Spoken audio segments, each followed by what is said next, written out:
बिस्मिल्लाहिर्रहमानिर्रहीम। अस्सलाम वालेकुम दोस्तों, क्या हाल है? उम्मीद है आप सब खैरियत से होंगे। जिन दोस्तों ने अभी तक चैनल को सब्सक्राइब नहीं किया प्लीज़ कर लें और बेल के बटन को भी प्रेस कर दें ताकि आने वाली तमाम वीडियोस आपको मिल जाएं। डिस्क्लेमर, मैं कोई इमिग्रेशन कंसल्टेंट या लॉयर नहीं हूं। अगर आपको प्रोफेशनल एडवाइस चाहिए तो किसी भी इमिग्रेशन कंसल्टेंट या लॉयर से रब्ता करें।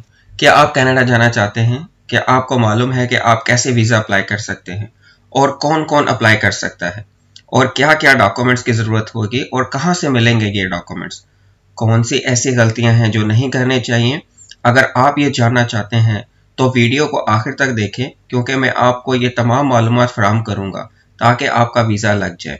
चलो वीडियो को शुरू करते हैं। आर्जी रिहायशी वीज़ा या TRV टेम्परेरी रेजिडेंस वीज़ा हम किस तरह ले सकते हैं, ये मैं आपको स्लाइड की मदद से बताता हूँ।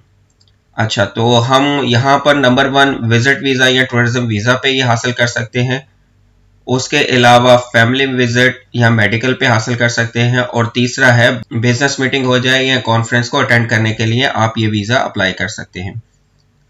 वीज़ा कितने साल का लगेगा तो मैं आपको बताता हूँ कि आपका वीज़ा ज़्यादा से ज़्यादा 10 साल का हो सकता है, लेकिन इसके लिए ज़रूरी है कि आपका पासपोर्ट 10 साल तक वैलिड हो, वरना कनाडा आपके पासपोर्ट की मुद्दत के मुताबिक आपको वीज़ा देगा।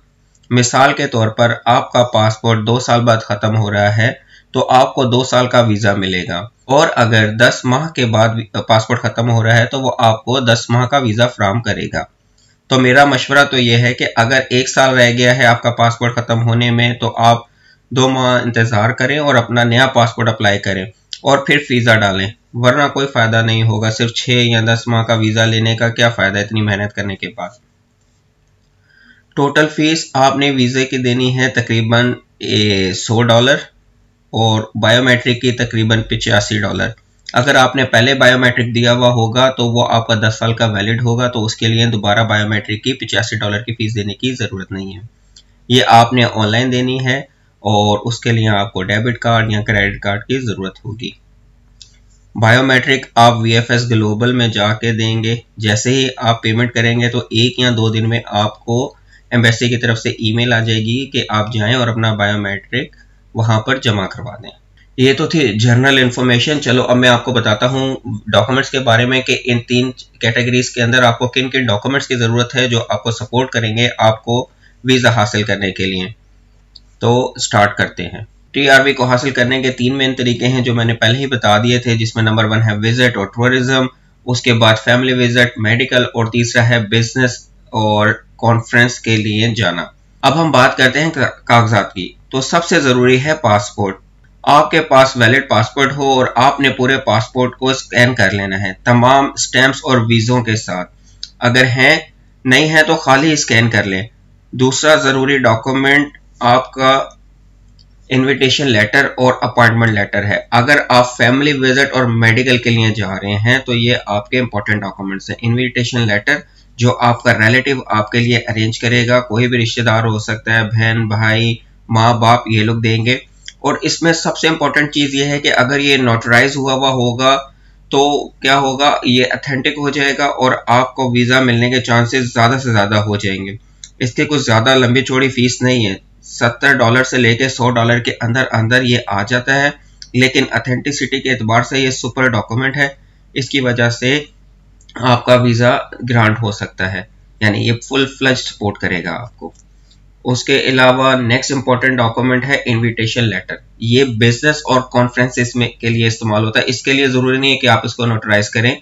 ये क्या होगा, अगर आपकी मीटिंग चल रही है कंपनी A के साथ या कंपनी B के साथ, तो वो एक लेटर भेजते हैं आपको कि mister ABC position this he is going to visit us for this period. तो ये सारा कुछ इसमें कवर होता है। सेकेंडली कॉन्फ्रेंस के लिए भी ऐसे ही होता है, आपकी सारी चीज़ें बुक हुई भी होती हैं और आपको वहां से लेटर आ जाता है कि he is going to attend a conference. इन 3 कैटेगरीज में सबसे इंपॉर्टेंट पासपोर्ट। अगर आप फैमिली विजिट पे जा रहे हैं इनविटेशन, अपॉइंटमेंट, बिजनेस पे जा रहे हैं तो invitation letter. Next important document आ जाती है आपकी बैंक स्टेटमेंट। ये एक और अहम डॉक्यूमेंट है बैंक स्टेटमेंट। यहाँ आपके अकाउंट में 10 से 15 हज़ार कैनेडियन डॉलर होना चाहिए। अगर आप टूरिज्म के लिए जा रहे हैं, यानी फर्स्ट ऑप्शन विजिट या टूरिज्म पर जा रहे हैं। मेडिकल के लिए जा रहे हैं तो आपके अकाउंट में 15,000 के करीब होना चाहिए, और उसके अलावा मेडिकल का एस्टिमेटेड खर्चा जो भी आपके डॉक्टर ने बताया होगा वो इसके अंदर ऐड होना चाहिए। और अगर आप बिजनेस और कॉन्फ्रेंस वगैरह के लिए अटेंड करने जा रहे हैं तो इसके लिए ज़रूरी है कि आपकी कंपनी आपको लेटर प्रोवाइड करेगी जिसके अंदर सारा कुछ मेंशन होगा कि हमारा एम्प्लॉय ABC जा रहा है 1 हफ्ते के लिए बिजनेस मीटिंग के लिए या कॉन्फ्रेंस अटेंड करने के लिए, तो company will pay all the relevant expenses against his trip. तो सारा कुछ उसमें मेंशन हुआ होगा। और ये जो कंपनी होगी, कंपनी आपको 6 मंथ्स की बैंक स्टेटमेंट देगी कंपनी अकाउंट की। उसके अलावा आपकी अपनी अकाउंट की भी स्टेटमेंट आप लगाना चाहें तो लगा लें, वो 4 मंथ की होगी, उसमें चाहे जितने मर्जी पैसे हैं वो कोई इश्यू नहीं है। लेकिन अगर आप ये विजिट और टूरिज्म के लिए जा रहे होंगे तो आपके पास कम अज कम 15 यानी 10 से 15,000 कैनेडियन डॉलर की स्टेटमेंट होनी चाहिए।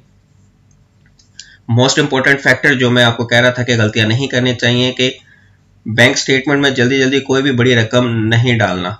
जैसे कि होता है ना, कोई चीज अपने दोस्त से ले लिए पैसे, कभी इधर से ले लिए और उसको ऐड कर देना, कहीं से 5 लाख की ट्रांजैक्शन इन हो गई तो वो कैसे आ गई। बेसिकली क्या होता है, बैंक स्टेटमेंट का आइडिया यहाँ वो क्या देखना चाहते हैं, वो चेक करना चाहते हैं कि आपकी इनकम कितनी है, उस इनकम पे से आपके अखराजात कितने हैं। फॉर एग्जाम्पल, अगर आपकी 1 लाख की इनकम है और आप 70,000 रुपया महीने का खर्च करते हैं और 30,000 आप बचाते हैं, वो क्या चीज चेक कर रहे होते हैं, वो ये चेक कर रहे होते हैं कि इसकी बचत कितनी है। ये 30,000 इसने हर महीने जोड़ा है और उसके बाद उसके पास ये सारी ये जो भी 10 से 15,000 डॉलर है ये इसकी सेविंग है। इसको वो परखते हैं कि ये कैसा है और उसके मुताबिक वो फिर डिसाइड करते हैं। अब ये जो सेविंग है ये किसी मंथ 30,000 भी हो सकती है, 20,000 भी हो सकती है, 25 भी और 50 भी, डिपेंड करता है आपके एक्सपेंस के ऊपर। लेकिन ये नहीं होना चाहिए कि अचानक ही सडन सरप्राइज आए, एकदम 50,000 की एक्स्ट्रा इनकम आ गई आपके पास, या एकदम किसी ने 2 लाख जमा करा दिए और फिर निकाल लिए। ऐसे नहीं करना।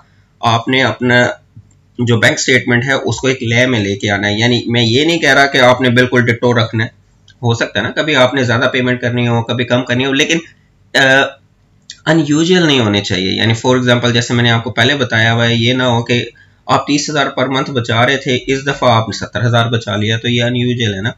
तो आपने ये फैक्टर ज़हन में रखना है, इसके मुताबिक आपकी बैंक स्टेटमेंट होगी तो इंशाल्लाह आपको वीज़ा मिल जाएगा।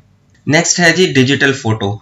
अब होता क्या, पाकिस्तान में हर बंदा जाके कह देता है कि जी मुझे पासपोर्ट साइज फोटो चाहिए, तो यहाँ पर ये एप्लीकेबल नहीं होगा। आपने जाके उसको कहना है मुझे 35 बाय 45 mm की फोटो चाहिए और अच्छी क्वालिटी की होनी चाहिए। उसके बाद एयर टिकट और होटल बुकिंग ये आप अपने किसी भी ट्रैवल एजेंट के साथ डिस्कस करेंगे, वो आपको प्रोवाइड कर देगा। अदरवाइज आपने क्या करना है, booking.com पे जाके होटल बुकिंग कर लेनी है। ये कंफर्म नहीं लेनी है आपने, ये सिर्फ बुकिंग में लेनी है, रिजर्वेशन जिसे कहते हैं। नेक्स्ट आता है बर्थ सर्टिफिकेट। आप जब अप्लाई कर रहे हैं तो आपके पास बर्थ सर्टिफिकेट लाजम होना चाहिए। मैरिज सर्टिफिकेट, अगर आप मैरिड हैं तो नादरा के पास से आपको एक सर्टिफिकेट मिला होगा, इंग्लिश उर्दू में ट्रांसलेशन हुआ हुआ, तो वो भी आपने अटैच करना है। FRC with wife and kids, FRC with siblings. अच्छा, ये दो डिफरेंट हैं।